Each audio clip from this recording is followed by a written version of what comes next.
Según Génesis 47, 12, 27, durante la sequía en Egipto, José almacenó y preservó el alimento. Para subsistir, la gente tuvo que venderlo todo y, al fin, incluso a sí mismos. Ese es el precio de vencer. Así es en este tiempo del fin, donde conseguir el alimento para entrar al reino y conquistar nuestra tierra, que es Cristo, formado en nosotros, nos costará renunciar a todo, incluso a nuestra propia vida. Pero a cambio de nuestro todo, tendremos su todo y reinaremos con él. Con ustedes, José.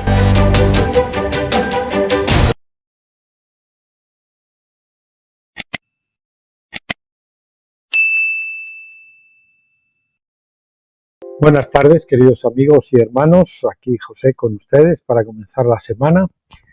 Y bueno, como les anuncié, no, porque les había anunciado que íbamos a acabar aquellos vídeos en los que estuvimos hablando sobre la oración del silencio, pero resulta que estuve revisando el viernes los dos posts que íbamos a grabar metidos en un vídeo, y resulta que no tenían suficiente temática aunque aludían a ella, pero no tenían una temática que estuviese más centrada a lo que es en la oración del silencio.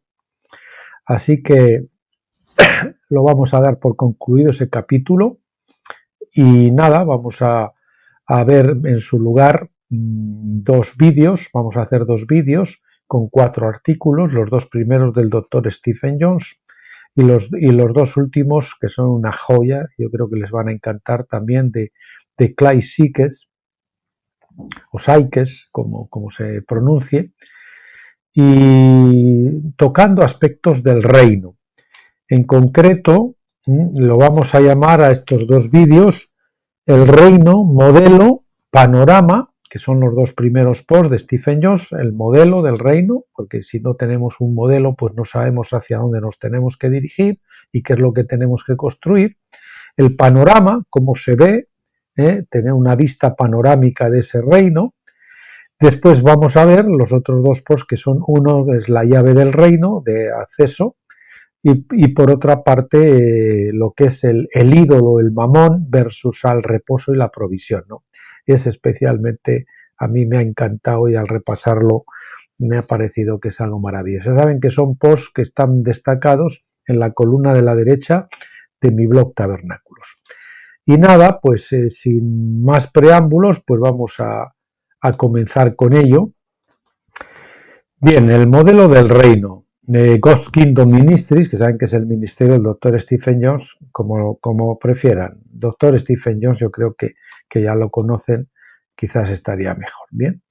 Bueno, después tenemos aquí el comienzo, era la parte 1, yo solo voy a poner esta parte, no la otra, porque el siguiente artículo no es la segunda parte, sino es otra parte relacionada con el panorama del reino.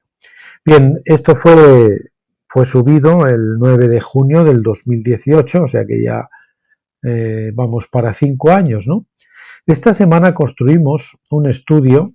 Esta hay una pequeña introducción de dos párrafos, pero bueno, para no hacer un feo al artículo, vamos a leer completo. Esta semana construimos un estudio de vídeo en mi oficina e instalamos una computadora nueva también. La cámara tiene que estar conectada a mi computadora anterior, que primero tiene que ser reconstruida. Espero estar listo para vídeos a principios de julio. Mientras tanto, podría hacer vídeos con mi sistema original. Obtuve una cámara web nueva y mejor, por lo que la calidad de la imagen será mejor, pero sigue existiendo el mismo problema con la iluminación. El sonido debería ser mejor porque obtuve un nuevo micrófono de solapa. Estamos haciendo mejoras, pero aún no estamos configurados de la manera que queremos. Bueno, yo también necesito una cámara nueva porque veo que en esta no se ve con mucha nitidez. Es la cámara del propio ordenador y no sé, el próximo ordenador que compremos, si Dios lo permite, pues a ver si lo ponemos énfasis en que tenga una una cámara más potente, mejor. En el reciente seminario al que asistí a principios de esta semana vi una cita muy perspicaz de Buckminster Fuller, quien dijo: nunca cambiarán las cosas peleando con la realidad existente, o contra sería mejor, ¿no? Contra la realidad existente. Para cambiar algo, crea un nuevo modelo que haga obsoleto el modelo existente. Y es nosotros lo que tenemos que hacer, no luchar contra este modelo, que está desfasado, que no está bien, no vamos a tratar de luchar contra la idea, sino que vamos a construir un modelo del reino. Eso es lo que estamos tratando de hacer, por supuesto, siguiendo los auspicios del doctor Stephen Jones. No puede evitar, principalmente, pues ya saben que yo no tengo ninguna relación ministerial con él, no pude evitar relacionar esto con muchos de los comentaristas que solo critican el sistema existente sin realmente construir un nuevo modelo. Parece que la mayoría de la gente sabe que hay un problema y algunos incluso saben cuál es el problema, pero pocos dedican tiempo a construir una solución. La mayoría de los ministerios también están más interesados en dejar la tierra en un éxtasis, o sea, un rapto, un éxtasis, que en construir un nuevo modelo para el reino de Dios. Incluso aquellos que creen que la Iglesia permanecerá en la tierra y pasará por la tribulación, entre comillas, ya saben que la tribulación viene desde que pues Judá e incluso ya desde Israel fueron llevados al cautiverio. Esa es la gran tribulación, no que haya un periodo especial de tribulación, aunque de alguna manera también pues hay una tribulación, de hecho la estamos pasando de lleno, pero no es que haya un periodo especialmente de una semana, como muchos decían, de la gran tribulación. Eso en la Biblia no, la gran tribulación es a lo largo de un montón de siglos. Bien, pasará por la tribulación. Tienden a dejar la solución a que Jesús lo haga cuando llegue aquí, o sea, le dejan la solución en las manos de Jesús, ¿no? El resultado es que el modelo del reino sigue siendo oscuro y pocas personas tienen una visión clara de cómo se ve el modelo del reino. Si las personas no tienen una visión del reino, es poco probable que sigan los consejos de Buckminster Fuller. Por ejemplo, la mayoría de la gente está algo insatisfecha con el modelo político y judicial existente. Yo el primero. De hecho, estoy en contra del sistema, que está absolutamente corrompido desde la coronilla hasta la punta del pie. La mayoría de los cristianos están satisfechos con que Jesús lo conoce y lo implementará cuando regrese. El próximo modelo político será una monarquía benevolente con Jesús como rey, eso es lo que esperamos. El modelo judicial se basará en las leyes de Dios, aclaradas por los profetas y el Nuevo Testamento. La intención del modelo político y judicial del reino se basará en un nuevo pacto, o la promesa de Dios de instituir un cambio real, tanto interno como externo. Para entender su intención y plan, uno debe estudiar todas las promesas y profecías dadas en las Escrituras. Implementar el plan de Dios requiere no solo la guía del Espíritu, sino también un poco de conocimiento de la mente de Dios. Las leyes de Dios que previamente se han desechado como que habían pasado, ¿verdad? Pues esas las necesitamos conocer y a conocer sus principios espirituales y cómo operan en el Nuevo Testamento. El mayor obstáculo, según lo entiendo yo, es el velo del antiguo pacto, que permanece sobre los ojos de la mayoría de las personas, o sea, la ceguera judicial, incluida la mayoría de los cristianos. Por desgracia, la mayoría de los cristianos, pensando que están en el nuevo pacto, sin embargo, viven conforme al segundo plato porque tratan de hacer ellos las cosas, ¿verdad? En lugar de dejar que Dios las haga. Pablo discute este problema en 2 Corintios 3 del 14 al 16, donde nos dice que los velos ocultan la gloria de Dios. Solo cuando se quita el velo puede alguien tener libertad, como dice 2 Corintios 3:17. En otra parte, Pablo define esta libertad como la libertad de la gloria de los hijos de Dios o la libertad gloriosa de los hijos de Dios. Romanos 8:21. Esta no es la libertad de pecar, no es la libertad para pecar, sino ser liberados del pecado y la muerte. Mi búsqueda de esta clave comenzó a la edad de 12 años cuando recibí, la edad de 12 años del doctor Stephen Jones, cuando recibió su primera revelación memorable consistente en que mi salvación no fue causada ni mantenida por mi propia justicia. Dios construyó sobre esto algunos años más tarde, mientras asistía a la Universidad de Minnesota, mostrándome que aunque yo no era personalmente justo, es decir, perfecto, la justicia de Cristo me había sido imputada, estaba siendo llamado a lo que no es como si fuera. Estaba llamando a lo que no es como si fuera. Mucho más tarde llegué a la roca madre, creo, dice el doctor Stephen, cuando entendí la diferencia entre el antiguo y el nuevo pacto. Hizo hervir la simple verdad de que el antiguo pacto era la promesa del hombre a Dios y que el nuevo pacto era la promesa de Dios al hombre. El antiguo pacto siempre falla al final porque incluso un voto bien intencionado se basa en la voluntad del hombre. El voto promesa del nuevo pacto de Dios, sin embargo, tendrá éxito porque se basa en la voluntad de Dios y en su capacidad para realizar lo que ha prometido. La verdadera fe, y aparte de negrita lo subrayamos, entonces se ve en la historia de Abraham, que es lo que es la verdadera fe, es creer que Dios puede cumplir su promesa o sus promesas, ¿no? Romanos 4, 21 al 22, la promesa del nuevo pacto en concreto que engloba muchas subpromesas, por decirlo de alguna forma, ¿no? O promesas menores. No se basa en la fe en nosotros mismos para cumplir nuestros propios votos a Dios. Eso no. El nuevo pacto es el modelo para el reino. Ahí tenemos el modelo para el reino. ¿Cuál es? El nuevo pacto, pero bien entendido, ¿verdad? Al igual que la Declaración de Independencia fue el modelo para la Constitución de los Estados Unidos, es una declaración de intenciones, lo creamos nosotros o no. Son intenciones de que lo que Dios se propone hacer. Mientras los hombres tengan una mentalidad del antiguo pacto, conservarán el velo que oculta la gloria de Dios. Cuando Moisés pidió ver la gloria de Dios, Dios le mostró su bondad.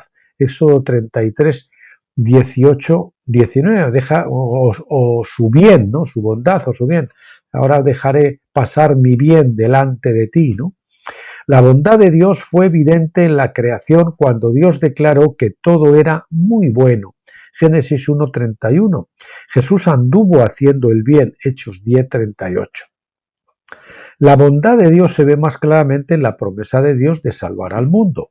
Lo que comenzó en la creación continuará hasta que la declaración de intenciones de Dios se cumpla en la restauración de todas las cosas. Es un plan gradual que se implementa gradualmente desde la caída de Adán, de la creación, la caída y después la restauración al final. Esto lleva tiempo y viene progresivamente en varias etapas. Este es el modelo del reino que estamos construyendo. Sí, es importante estudiar el modelo existente que estamos reemplazando.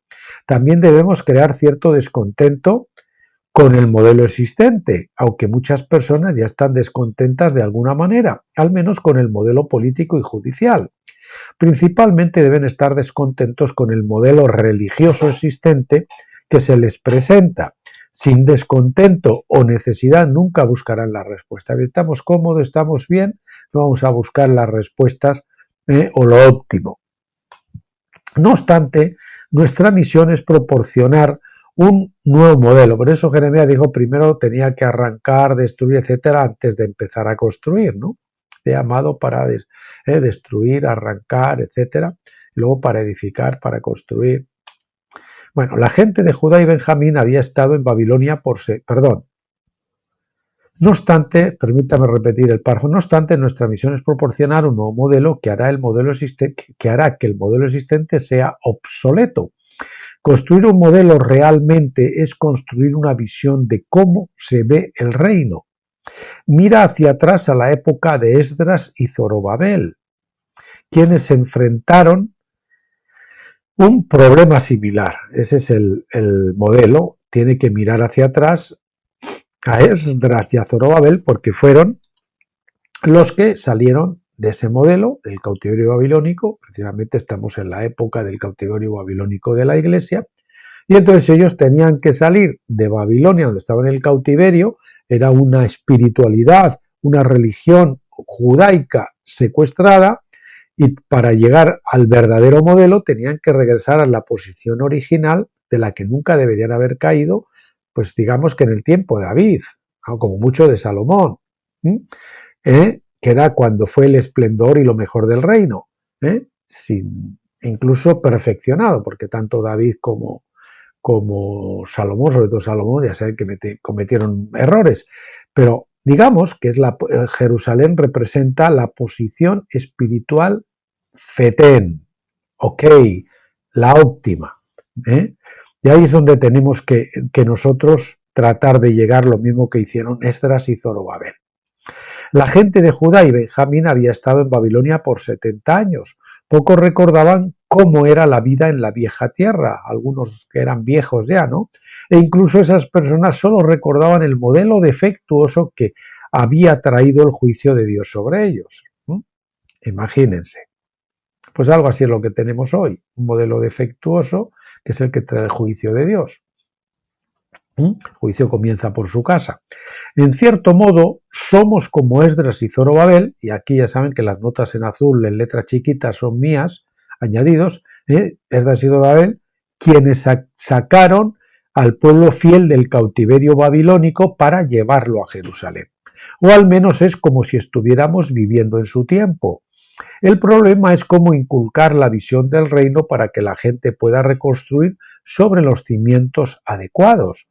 Su proyecto de construcción aún estaba basado en el antiguo pacto, pero aún podemos obtener comprensión para nuestro modelo del nuevo pacto al observar su obra y el fracaso final, o sea, viendo los errores que ellos cometieron para no cometer nosotros los mismos, obviamente. Esdras enseñó la ley en la fiesta de tabernáculos y la gente experimentó un gran arrepentimiento y avivamiento. Nehemías 8 nos lo cuenta. Nosotros también nos estamos preparando para la misma fiesta bajo el nuevo pacto. La ley es la misma, pero mientras las personas en los días de Esdras veían la ley como mandamientos a seguir mediante la autodisciplina, hoy vemos la ley como promesas de Dios. No matarás, ya no es un mandamiento, sino es una promesa. Dios dice que va a hacer que nosotros no lleguemos a matar. Va a hacer que nosotros honremos a los padres, va a hacer que no tengamos más Dios que Él, etcétera, etcétera. Bajo el antiguo pacto, los hombres juraban seguir la ley y eran responsables de hacerlo. Eran responsables por hacerlo. Y la voluntad del hombre, por lo tanto, trabajaba en contra de los deseos de la naturaleza humana, que es sacudirse la ley, ¿verdad? Pecar sin restricciones. Por lo tanto, su éxito fue parcial, a pesar de que oraban para que Dios ayudara a su carne a cumplir sus votos del antiguo pacto. Bajo el nuevo pacto, y esto va en negrita, parte subrayado, incluso sombreado con un color rojizo, digamos, bajo el nuevo pacto Dios es responsable de escribir la ley en nuestros corazones para que nuestra naturaleza cambie, ¿sabes? Y poner un corazón nuevo dentro de vosotros, y haré que andéis y escribiré la ley en vuestros corazones, y haré que andéis en mis estatutos, etcétera, etcétera. Cuando Dios hizo su voto del nuevo pacto, no juró que ayudaría a nuestra carne a cumplir su voto del antiguo pacto. Él juró cambiar nuestros corazones y los corazones de toda la humanidad. Deuteronomio 29, del 14 al 15, nos dice esto. ¿Cómo está cumpliendo Dios su voto? Lo hace con un segundo engendramiento y finalmente un segundo nacimiento, lo que se dice por nacer de nuevo, que se malinterpreta, porque cuando lo que se llama habitualmente nuevo nacimiento en realidad es el nuevo engendramiento. Uno debe ser engendrado antes de que uno pueda nacer, eso es obvio. Somos engendrados por la semilla incorruptible e inmortal de la palabra, es decir, el evangelio del nuevo pacto. Cuando tenemos el tipo de fe que se ve en la historia de Abraham, donde creemos en la promesa de Dios, voto, somos engendrados por el oído, desde arriba por su espíritu. oímos la palabra de Dios y somos engendrados en nuestro espíritu. Nuestro espíritu. Esto implanta un embrión dentro de nosotros, eso no es nacer de nuevo. Nos habían informado mal de esto durante los años que estuvimos en el pentecostalismo y todo el mundo evangélico cree que eso es nacer de nuevo. No, eso es ser engendrado de nuevo y ahí comienza el viaje. Esto implanta un embrión dentro de nosotros, decíamos, Cristo en nosotros, Colosenses 97, Cristo en nosotros, la esperanza de vida. Tenemos que alcanzar esa vida abundante, no hasta la vida simple, tenemos que realizar la vida abundante. Cristo en vosotros, Colosenses 1:27, que tiene una expectativa o esperanza de gloria. Cristo en vosotros, la esperanza de gloria. La concepción viene a través de la fiesta de la Pascua, somos justificados en la sangre. La gestación a través del útero de Pentecostés, donde somos llevados al desierto por el Espíritu para escribir la ley en nuestros corazones, para transformarnos, para llevarnos, mejor dicho, primero a muerte al viejo hombre, para que salgamos del lado de la resurrección y ahí comencemos a crecer a la estatura de Cristo. Ahí nacemos después de Pentecostés y entonces creceremos gradualmente hasta la estatura de la plenitud del varón perfecto. Eso ocurre a nivel individual y a nivel corporativo. Bien, primero nacen los vencedores, luego el resto de la Iglesia y finalmente el resto de la humanidad en el gran jubileo de la creación. Primero nacen los vencedores, luego el resto de la Iglesia en el milenio y finalmente el resto de la humanidad al final del milenio y finalmente, esto habría que poner aquí, ¿no? Al final del milenio,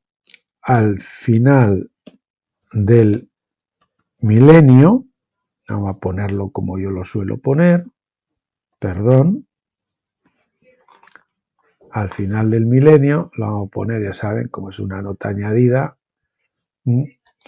en la más pequeña y en color azul, para que se sepa que no es del doctor Stephen Jobs, sino mía. Primero nacen los vencedores, luego el resto de la Iglesia al final del milenio, que también tendrá que tener su disciplina, unos recibirán muchos y otros pocos azotes, según lo que hayan hecho cuando estaban en el cuerpo, y finalmente el resto de la humanidad, el gran jubileo de la creación, cuando toda la creación se libera de su esclavitud al pecado, sea liberada. Romanos 8, 20, 21, como Dios prometió a través de su voto del nuevo pacto. Es decir, el Señor murió por un solo hombre, entró el pecado del mundo y por un solo hombre mucho más reinarán en vida. Todos, tanto en el caso de Adán como en el caso de Cristo. Entonces, nuestra misión es presentar la visión o modelo del reino y luego mostrar la forma en que Dios se ha propuesto lograr su plan. No todos tendrán oídos para escuchar en este momento, pero Dios tiene un plan para aquellos que no se ajustan a su imagen durante su actual tiempo de vida.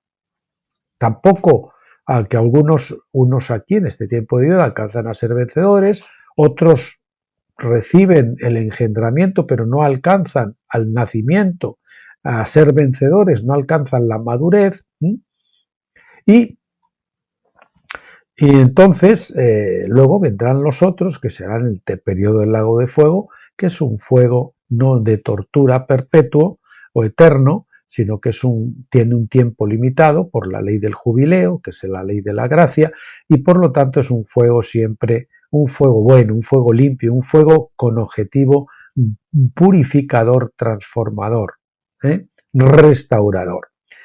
Las dos Pascuas dadas en la Escritura para asegurar que cada rodilla se doble y cada lengua lo confiese como el Señor. Isaías 45, 23 al 24, Filipenses 2, del 10 al 11. Hay dos Pascuas. Digamos que por lo menos a nivel de la primera Pascua los vencedores en la Iglesia lo consiguen, pero ahí el resto pues va a haber una segunda Pascua para ellos también. Eso profetiza la segunda Pascua. Bien, decíamos, hay dos Pascuas dadas en la Escritura para asegurar que cada rodilla se doble y cada lengua lo confiese como Señor. Eso lo vemos en Isaías 45, 23 al 24 y en Filipenses 2, del 10 al 11, dice que toda rodilla se doblará y confesará que Jesucristo es el Señor para la gloria de Dios Padre. Y como nadie puede puede decir que Jesús es el Señor si no es por el Espíritu Santo, quiere decir que en ese momento ellos reciben la vida, reciben el Espíritu Santo. Luego, después de eso, crecerán hasta la madurez. El trono blanco, los incrédulos reciben la vida, pero luego tienen que crecer hasta la madurez espiritual, tal como nosotros mismos debemos crecer hoy a través de la obra de Pentecostés en nuestros corazones. Luego, cuando llegue el momento del jubileo de la creación, todos serán liberados y regresarán a su herencia, habiendo alcanzado el propósito para el que fueron creados. Sabe que van a ser 49.000 años total. Nosotros hemos acabado los primeros 6.000 años, estamos acabando y estamos entrando ahora en la transición previamente de la era de Pentecostés a Tabernáculos a la era del milenio, del reino milenial. Bueno, esto lo pueden descargar ustedes en PDF, estudio completo aquí, si quieren, aparte el 1 y el 2. Y el artículo relacionado, Panorama del Plan de Dios, que es el que vemos a nosotros ahora mismo a continuación. Bien, pues esto dice así. Panorama del Plan de Dios, Dr. Stephen Jones, 3 de diciembre del 2018. Bueno, este artículo ya también es del 2018, del 3 de diciembre del 2018. El propósito de Dios al crear el universo era extender su reino más allá de la dimensión espiritual al ámbito de la materia. Génesis 1.1 de hecho nos proporciona la extensión conocida de su reino, los cielos y la tierra. Ese es el territorio, los cielos y la tierra. Los que están desequilibrados en su perspectiva ven solo uno de estos reinos como su reino. La vista completa y equilibrada es darse cuenta que el reino de Dios incluye ambos.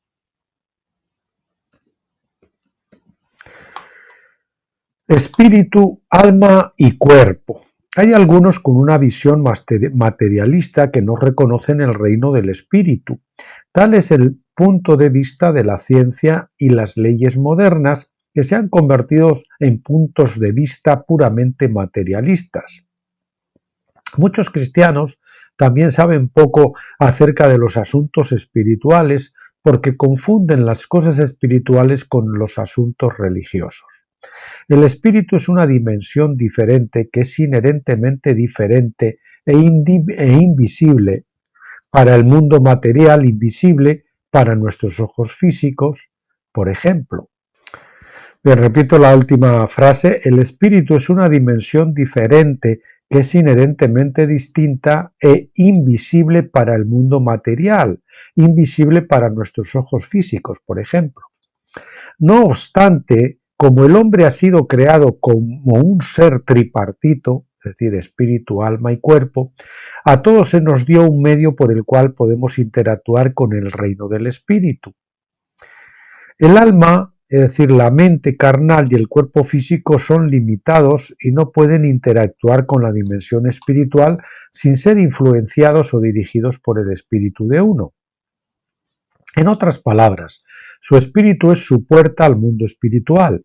Pablo dice en 1 Corintios 2, 14 al 16 que solo el hombre espiritual, interior, puede conocer las cosas espirituales. El alma u hombre anímico es incapaz de comprender las cosas del Espíritu de Dios. Por esta razón, el alma debe someterse a la guía del Espíritu y confiar en que el Espíritu de uno es más capaz en tales asuntos. El hecho de que Pablo llamara hombre tanto al espíritu como al alma era más que una personificación, indicaba que cada uno de ellos tiene un yo consciente o mente. Uno, una mente carnal y el otro, una mente espiritual. Es importante conocer esta enseñanza para que en el curso de convertirnos en una nueva creación, 2 Corintios 5:17, podamos comprender que debemos cambiar nuestras identidades del alma al espíritu y de Adán a Cristo. Debemos elegir con quién nos vamos a identificar. El Cristo que está en nosotros como hijos engendrados de Dios es el producto de dos padres. Usted es la madre, como María lo fue para Jesús.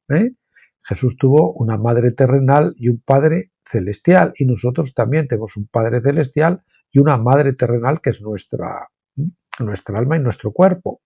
Usted es la madre, como María lo fue para Jesús, y Dios es el Padre que nos engendró por medio de su Espíritu a través de la semilla de la palabra, Evangelio. Tiempos de refrigerio y restauración. Con el fin de establecer el reino de Dios en la tierra en el sentido más amplio, todos debemos en algún momento ser engendrados desde arriba, por esa semilla del Evangelio, solo por esa palabra. Solo entonces el tiempo como lo conocemos ahora terminará. Por lo tanto, el jubileo de la creación marcará el fin del tiempo, ya que solo entonces se completará el plan divino. Los profetas conocen las edades finales de los tiempos como los tiempos de refrigerio. Hechos 3:19. El día de la restauración de todas las cosas también se conoce con ese nombre, Hechos 3:21. Juan nos muestra en Apocalipsis 20 que esos tiempos son tiempos de juicio y corrección divinos, donde el Espíritu de Dios se derrama en un bautismo de fuego final. Juan recurrió a la metáfora familiar que Moisés usó cuando se refirió a la ley divina como la ley ardiente o ley de fuego.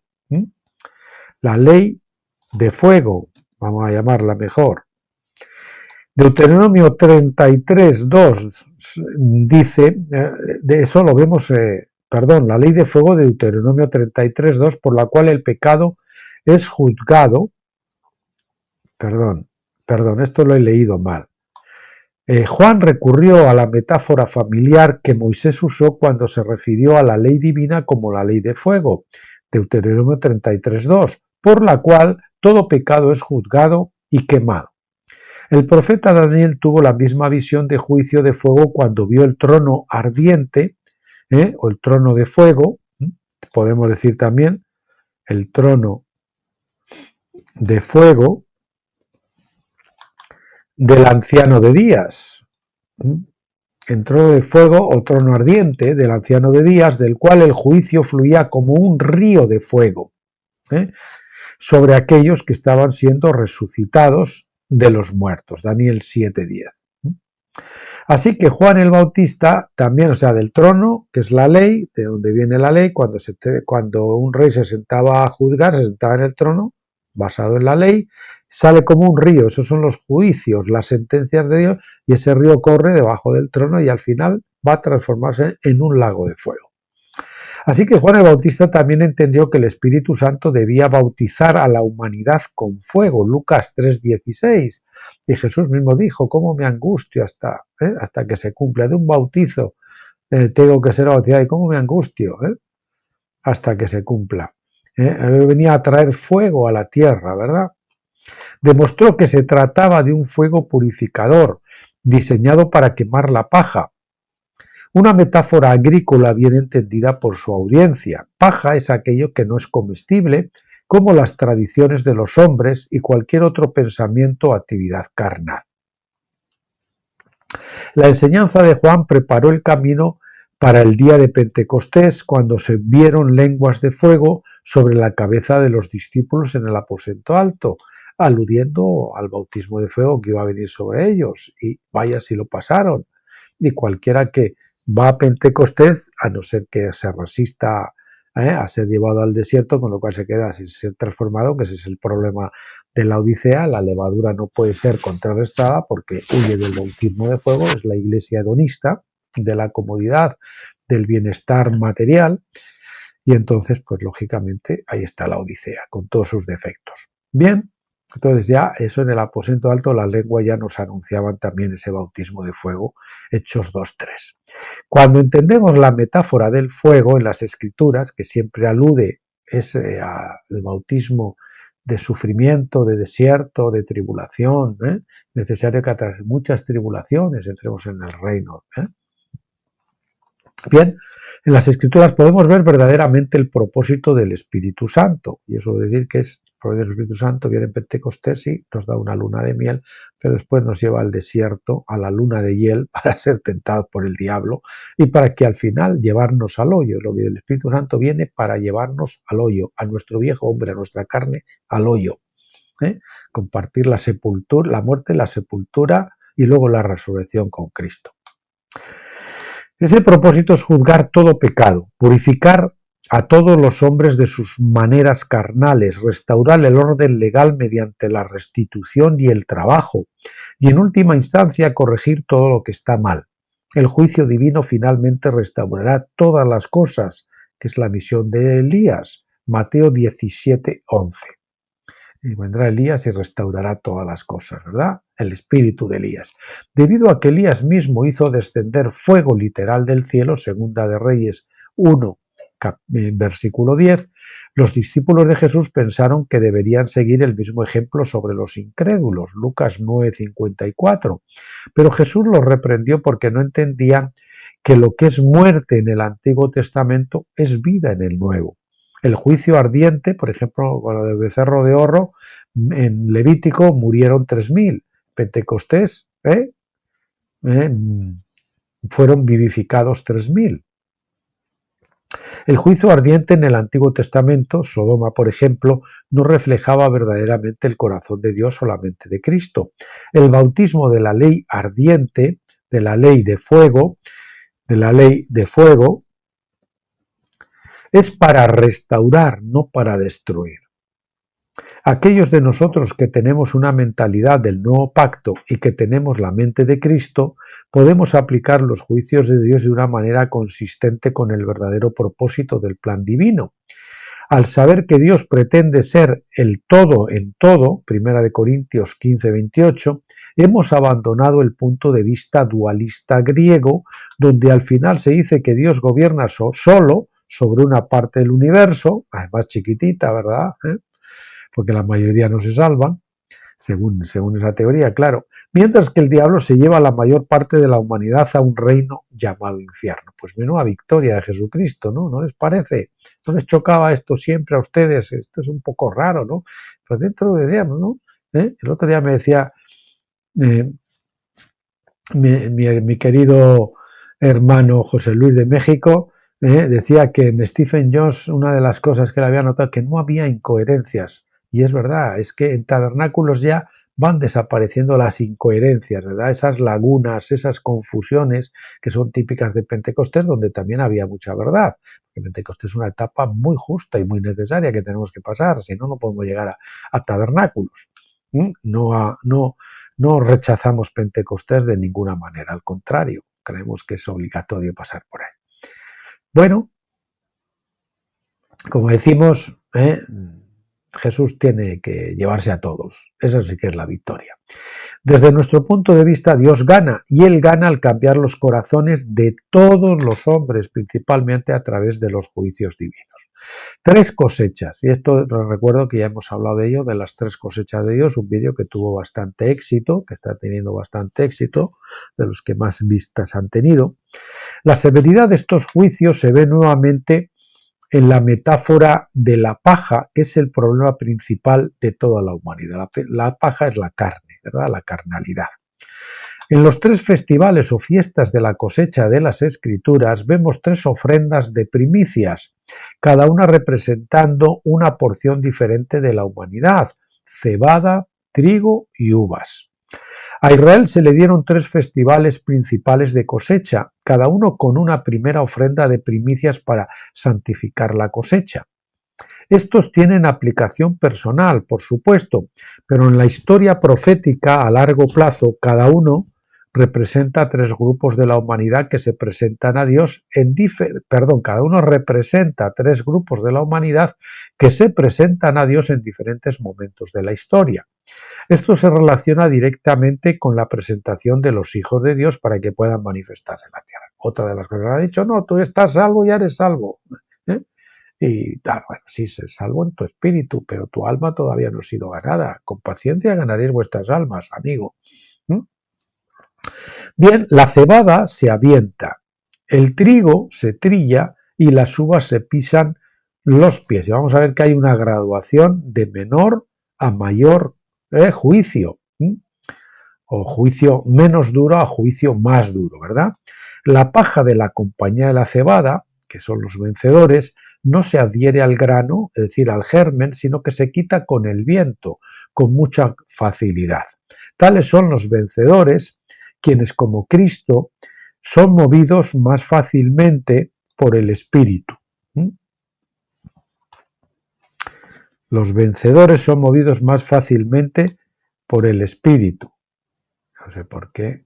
Vamos a ver. Perdón. Falta la negrita ahí. Tales son los vencedores, quienes como Cristo son movidos más fácilmente por el Espíritu. Ruach, viento, esa ventada. Estos se arrepienten más fácilmente con un mínimo de presión o de juicio, ¿verdad? La compañía del trigo, que representa a los de la iglesia en general. Estos requieren trillarse para quitar la paja del trigo. Perdón, la paja del grano. Bueno, el trigo sí. Por lo tanto, Pablo dice que la iglesia será salvada, pero así como a través del fuego. 1 Corintios 3:15. La compañía de la uva, que representa al resto de la humanidad, incrédulos, será juzgada con la mayor severidad. Es representada en el pisado de las uvas, en el lagar de Dios, ¿verdad? Los hombres pisan uvas para extraer el jugo y dejar de lado la paja, que en este caso sería el pellejo.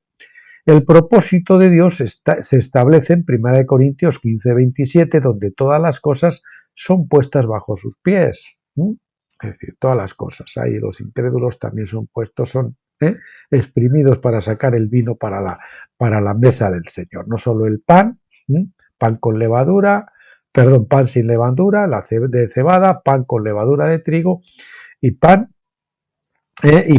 y el vino de la mesa del Señor. Aquí y en otros lugares Pablo cita el Salmo 8:6, es la conocida metáfora de la vendimia.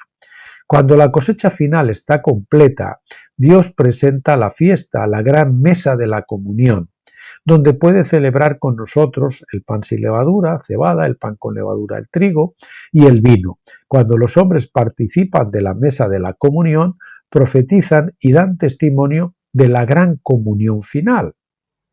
Cuando en la mesa de la comunión, en la mesa de la Santa Cena, estamos profetizando de esa gran comunión final donde toda la humanidad celebrará esa fiesta. Ahí estarán los vencedores, que era la cebada, el pan con la cebada sin levadura. Después está el trigo, que es la iglesia, el pan con levadura, y después tenemos el vino. Por supuesto, el vinito no puede faltar. 3 presentaciones de los hijos de Dios. El proceso histórico mediante el cual todos entran en la filiación se ve de manera más clara en el Nuevo Testamento. Juan muestra en Apocalipsis 20 del 4 a 6 y en el 20:12 que hay 2 resurrecciones, una para los vencedores y otra para toda la humanidad, incluido el resto de la iglesia. Se dice que las dos están separadas por 1000 años, Apocalipsis 27. Otra de las cosas que nos enseñan incorrectamente. Nosotros todos los salvos nos levantamos al mismo tiempo. Yo creo que ni se hablaba de las 2 resurrecciones. Algunos sí, pero ahí no había diferencia entre los vencedores y la iglesia en general. La primera resurrección es para la compañía de la cebada. Bueno, para la iglesia en general, que además no es levantada con los vencedores al principio del milenio, sino al final del milenio con los incrédulos, aunque ellos están inscritos en el libro de la vida. Y el hecho de que se diga que al que no está escrito en la vida será arrojado al agua, quiere decir que ahí hay muchos que están inscritos en el libro de la vida, o por lo menos una minoría, porque la iglesia, comparada con el resto de los incrédulos, seguiría siendo una minoría. Pero bueno, comparada con los incrédulos, claro, una mayoría comparada con los vencedores. Bien, la primera resurrección es para la compañía de la cebada, que recibirá su recompensa de inmortalidad a tiempo para reinar con Cristo durante los 1000 años anteriores al juicio del gran trono blanco. Cuando la Iglesia en su conjunto resucite de entre los muertos, junto con el resto de la humanidad, será tratada de manera diferente. Jesús habló de esta resurrección en Juan 5, 28 al 29, donde dijo que a los creyentes se les dará una resurrección de vida, mientras que a los incrédulos se les dará una resurrección de juicio. Por lo tanto, la Iglesia será una cosecha de trigo para la mesa de Dios. El resto de la humanidad, sin embargo, serán sometidos a juicio. Al presentarse ante el gran trono blanco, finalmente conocerán la verdad y entonces toda rodilla se doblará y toda lengua confesará que Jesucristo es el Señor. Filipenses 2, del 10 al 11. La palabra griega para confesar es exhomologueo, que quiere decir profesar, reconocer abiertamente y con alegría, profesar que uno hará algo, prometer, acordar, comprometerse. Ahí tiene el enlace del lexicón. Eso es lo que cada lengua dirá. Esa escena describe la conversión universal a Cristo. Pablo dice además que nadie puede decir Jesús es el Señor excepto por el Espíritu Santo, 1 Corintios 12:3, lo hemos dicho antes. Por lo tanto, cada lengua que profesa que Jesucristo es el Señor evidencia, es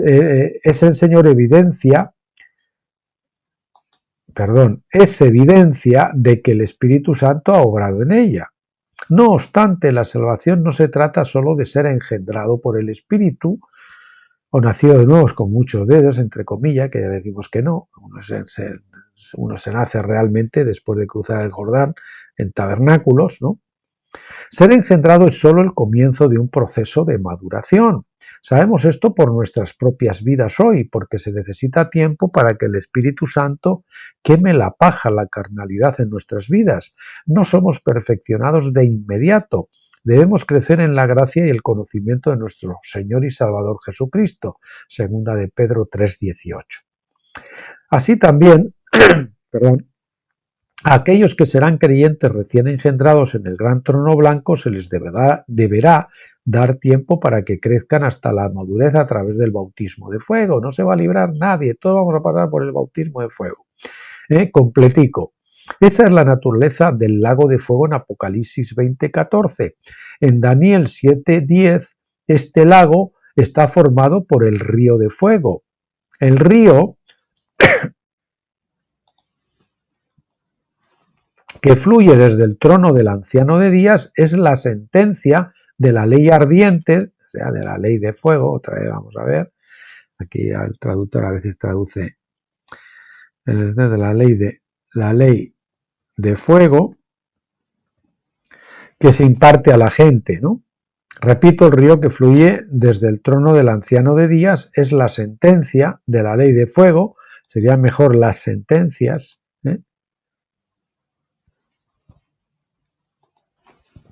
son las sentencias de la ley de fuego que se imparten a la gente, El lago será la condición en que vivirá la humanidad durante esa edad final del juicio, y no va a ser un lugar malo para vivir, incluso puede ser que sea mejor que hoy, ¿no? Pero habrá mucha gente durante muchos miles de años pasando un bautismo de fuego hasta que al final estén completamente también rendidos a Cristo, transformados. ¿Ven? El lago será, como decíamos, la condición en que vivirá la humanidad durante esa edad final de juicio, en donde aprenderán la justicia a través del juicio. Isaías 26:9. La duración de la edad del juicio. La edad del juicio es en gran parte mal entendida porque queda oculta para la mayoría de las traducciones que la hacen parecer como eterna o perpetua. La palabra griega aion significa una edad o eón y aioniana significa perteneciente a una edad. Presumen que significa eternidad al suponer que esta edad es interminable y por lo tanto que el juicio es sin esperanza y Dios pierde la mayor parte de la humanidad. Pero pierde a la mayor parte de la humanidad. Pero aionian es solo la palabra griega equivalente de la hebrea olam. Olam significa oculto, desconocido, indefinido, pero no eterno. Viene de la palabra raíz alán, ocultar, esconder. Y aquí lo tenemos también en el... Vamos a ponerlo como estaba, que se ve mejor. En el lexicón, el enlace. Cuando se aplica al tiempo, olam se refiere a un periodo de tiempo indefinido, más o menos largo, la mayoría de veces muy largo, porque suele ser incluso hasta miles de años, ¿no? Bueno, a una, por ejemplo, Pentecostés, 2000 años. La edad de la Pascua ha sido 4000 años, por decir de alguna manera, otros 2000 hasta que desde Egipto, y hubo otros 2000 de la edad anterior, por decir de alguna manera, ¿no? Fines recibió un pacto de sacerdocio. Bueno, vamos a ver, perdón, que me salté unas líneas. Se requiere un contexto adicional para poder fijar una cantidad particular de tiempo a tal edad.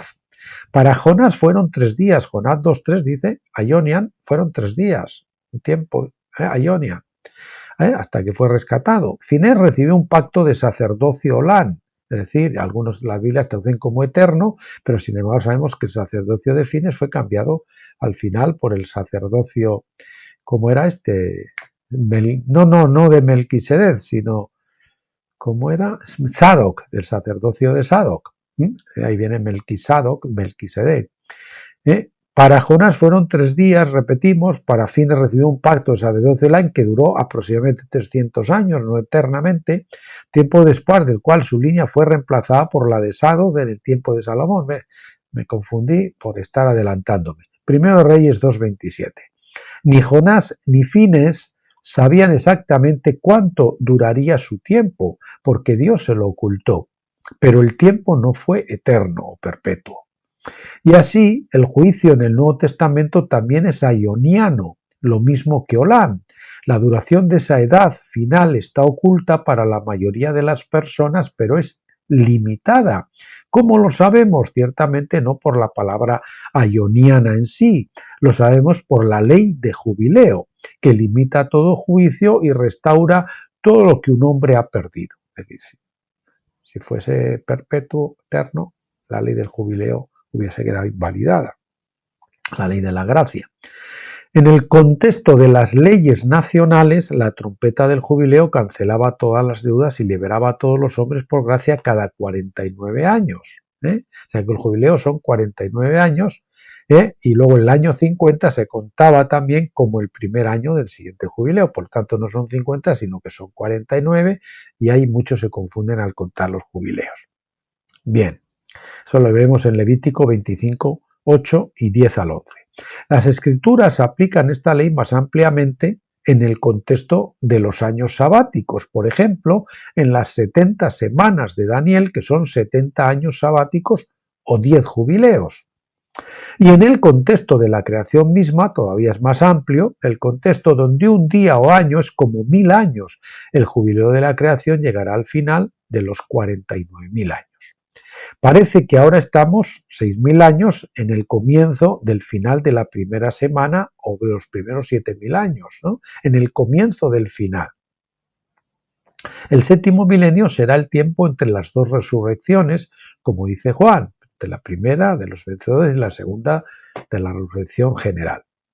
Parece que la edad de juicio se extenderá por otros 42.000 años después de eso. Apocalipsis 11:2 y 13:5 asocian el número 42 con la tribulación o juicio. Claramente, pisar las uvas es una forma más severa de juicio que aventar la cebada o incluso trillar trigo.